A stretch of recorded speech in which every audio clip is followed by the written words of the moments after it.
Assalamu alaikum students, hope you will be fine by the grace of Allah. Let's start our lecture in the name of Allah who is the most merciful and the most beneficent. Students, आज हमारा lecture number 15 है। इसमें हम unit number 6 है हमारा topic, जिसमें हम ratio और प्रोपोर्शन को डिस्कस कर रहे हैं। तो एक्सरसाइज 6B का आज हम क्वेश्चन नंबर 4 करेंगे।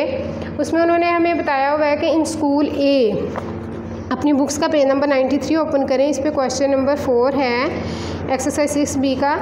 इन school A 275 out of 300 students received an grade A, while in school B 120 out of 150 students received an A grade. Which of the two schools has a better record? तो जब हमने 2 schools के record को compare करना है तो इसके लिए हम प्रोपोर्शन यूज़ करेंगे। उसमें हम सबसे पहले स्टेटमेंट्स बनाएंगे, उनकी रेशोज़ निकालेंगे, उसको सिंप्लीफाई करेंगे और फिर उन दोनों की रेशोज़ को हम क्रॉस प्रोडक्ट मेथड से जो है कंपेयर करेंगे। सबसे पहले हम लिखते हैं इन स्कूल ए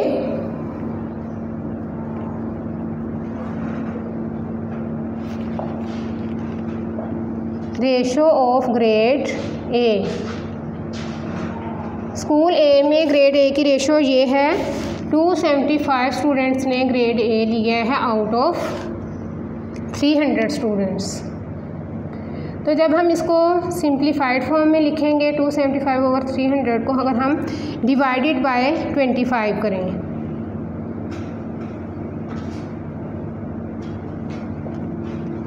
तो ये आ जाएगा हमारे पास 11 ओवर 12। स्कूल ए की रेशो को सिंप्लीफाई करके हमारे पास आ रहा है 11 ओवर 12। उसके बाद है school B, ratio of in school B ratio of grade A. उसमें 120 स्टूडेंट्स ने ग्रेड ए लिया है आउट ऑफ 150 स्टूडेंट्स। इसमें ज़ीरोज़ को हम कैंसिल कर देंगे, हमारे पास आ जाएगा 12/15। इसको करेंगे डिवाइडेड बाय 3 4 12 एंड 3 5 15। अब हमने इन दोनों के ग्रेड ए की रेशो निकाल ली है। अब इनको हम क्रॉस प्रोडक्ट मेथड से फाइंड आउट करेंगे कि किस स्कूल की रेशो जो है रिकॉर्ड जो है वो बेटर है।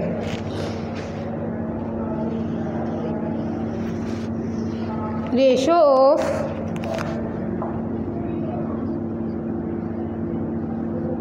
स्कूल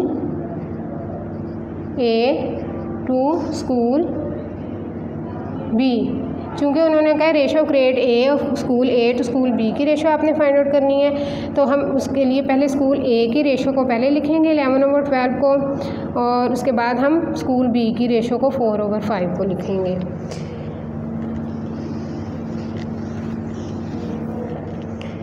यहाँ पे हम यूज़ करेंगे क्रॉस मल्टीप्लिकेशन रूल को। हाँ जी, क्रॉस मल्टीप्लिकेशन में क्या होता है, product of extremes is equal to product of means.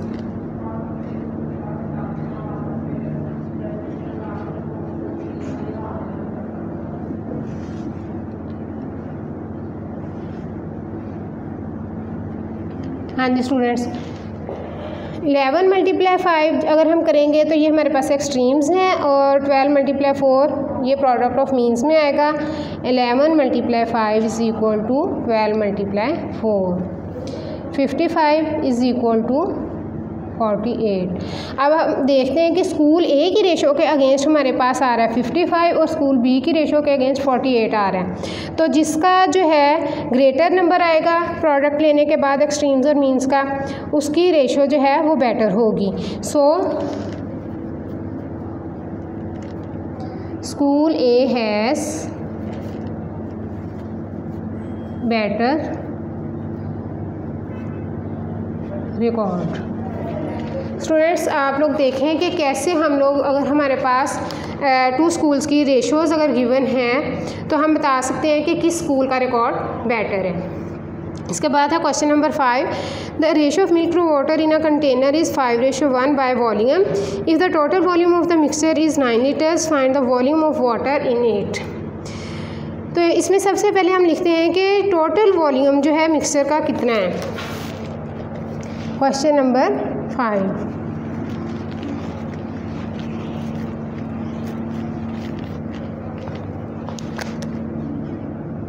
total volume of mixture is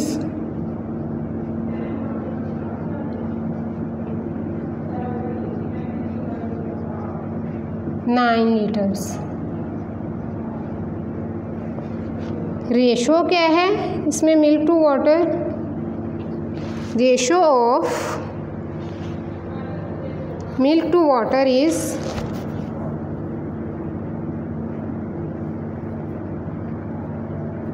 5:1। तो अगर हम रेशोज़ का सम लें तो वो क्या आएगा? Sum of ratios is 5 + 1 that is 6।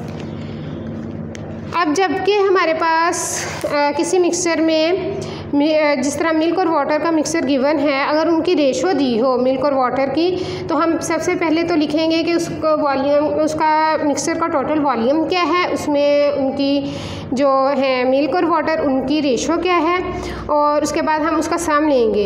इसके बाद हम बता सकेंगे कि इसमें मिल्क का वॉल्यूम कितना है और वाटर का वॉल्यूम कितना है। तो क्वेश्चन में उन्होंने find the volume of water in it पूछा है।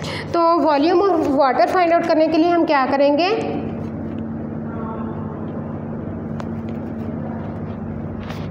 जो हमारे पास वाटर की रेशो है 1 divided by sum of ratio multiply by जो टोटल वॉल्यूम है मिक्सचर का, वो हम करेंगे तो हमारे पास वो वॉल्यूम ऑफ वाटर आ जाएगा। 3 2s are 6, 3 3s are 9, 3 1s are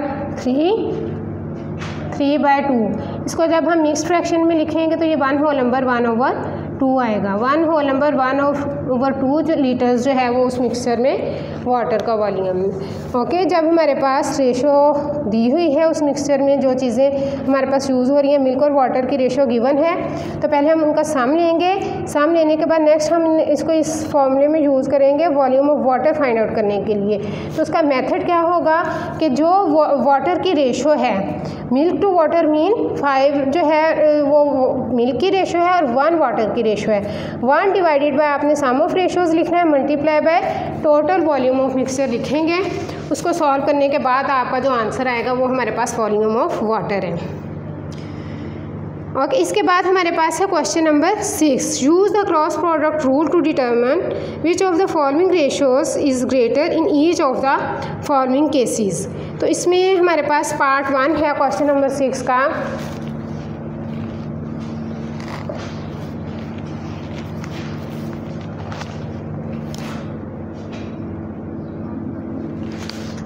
जो रेशोज़ हैं वो है 4:7 एंड 1:2। जब 2 रेशोज़ का उन्होंने कंपैरिजन दिया और वो कह रहे हैं कि हमारे पास कौन सी रेशो जो है वो ग्रेटर है, तो इसके लिए भी हम क्रॉस प्रोडक्ट मेथड यूज़ करेंगे। जैसा कि उन्होंने कहा है कि क्रॉस प्रोडक्ट रूल यूज़ करके आपने बताना है कि कौन सी रेशो जो है वो ग्रेटर है। तो इसमें हम सबसे पहले क्या लिखेंगे? 4:7 को लिख लेंगे 4/7 एंड 1:2 मीन 1/2। अब हम क्या करेंगे? 4/7 is equal to 1/2 using cross product.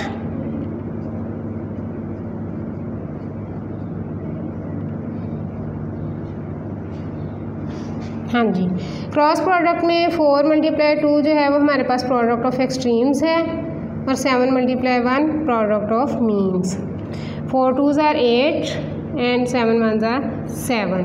तो अब देखें, आप जो 8 आ रहा है वो ग्रेटर आ रहा है, 8 is greater than 7, so 4:7 is greater. 4:7 is greater ratio. Okay, same इसी तरीके से आप इसका सेकंड और थर्ड पार्ट जो है उसको सॉल्व करके बता सकते हैं कि कौन सी रेशो जो है वो बेटर है। इसके बाद नेक्स्ट है question number 7। Find the fourth proportional to 2 3 and 6। तो हमारे पास नंबर्स क्या हैं प्रोपोर्शनल में? 2 3 and 6। 2 is the first, 3 is the second and 6 is the third proportional. And fourth proportional वो हमें कह रहे हैं आपने उसको फाइंड आउट करना है।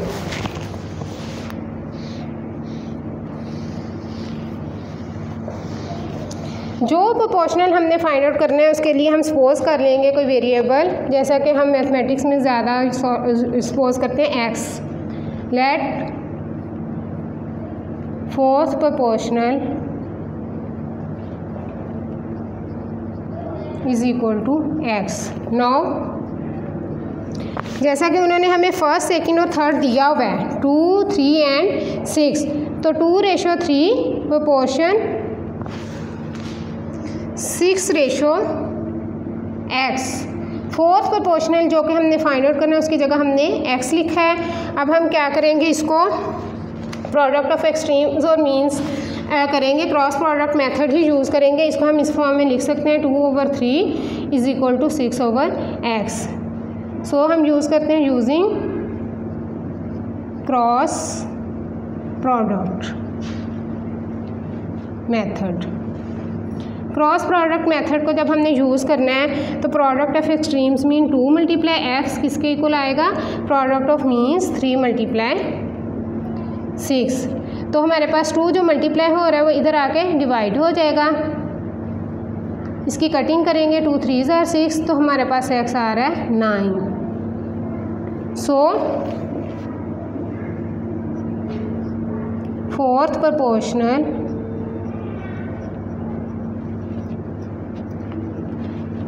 Is equal to 9। ओके, इसके बाद है हमारे पास question number 8, determine the mean proportional between 4 and 9। तो इसके लिए भी हमें पता है कि मीन प्रोपोर्शनल हम कैसे फाइंड आउट करते हैं। जब इसमें ये हमारे पास प्रोपोर्शन इस तरीके से बनेगा क्वेश्चन नंबर 8 में।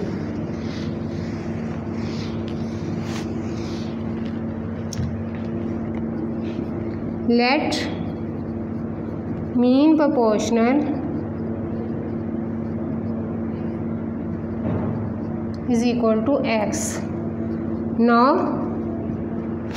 हाँ जी, 4 और 9 उन्होंने हमें दिया हुआ है, एक्सट्रीम्स मतलब दिए हुए हैं 4:x:9 बन रही है। तो x हमने चूँकि मीन प्रोपोर्शनल लिया इसलिए जब हमने इसको प्रोपोर्शन के फॉर्म में लिखना है तो ये आ जाएगा 4:x प्रोपोर्शन x:9। तो इसमें भी हम क्या करेंगे, हम इसको इस तरीके से भी सॉल्व कर सकते हैं। ये हमारे पास चूँकि एक्सट्रीम्स हैं और ये हमारे पास मीन्स हैं, तो हम डायरेक्ट भी लिख सकते हैं product of means is equal to product of extremes.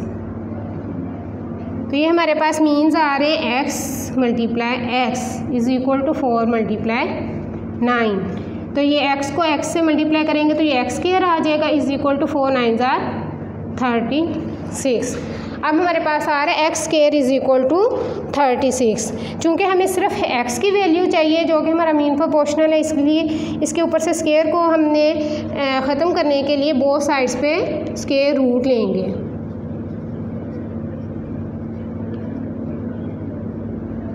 Taking square root on both sides.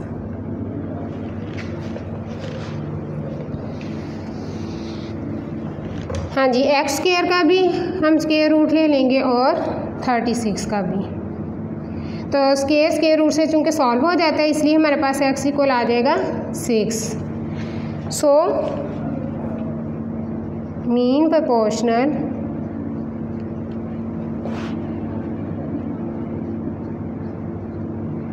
जो कि हमने x पोज किया था वो हमारे पास आ रहा है 6।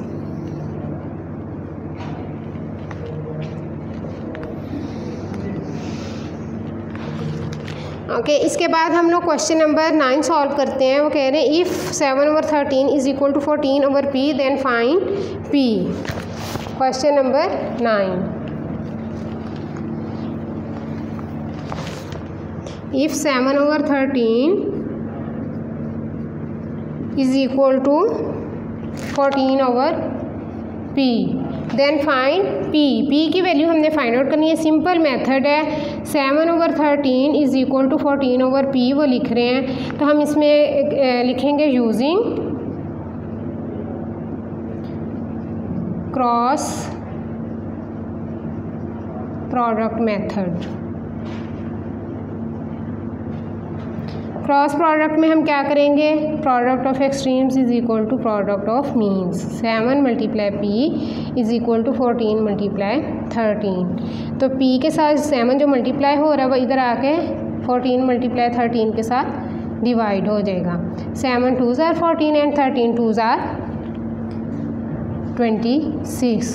It is the required answer. Okay students, मैं उम्मीद करती हूँ आप लोगों ने इस लेक्चर को अच्छे तरीके से सुना होगा। अब आप लोगों ने इसको बार बार अच्छे तरीके से सुनने समझना है और इसके बाद इसकी बार बार प्रैक्टिस करनी है। प्रैक्टिस करने से ही आपको अच्छे तरीके से जो है इन क्वेश्चंस की समझ आ सकती है। अपना ख्याल रखें, दुआओं में याद रखें। अल्लाह हाफिज़।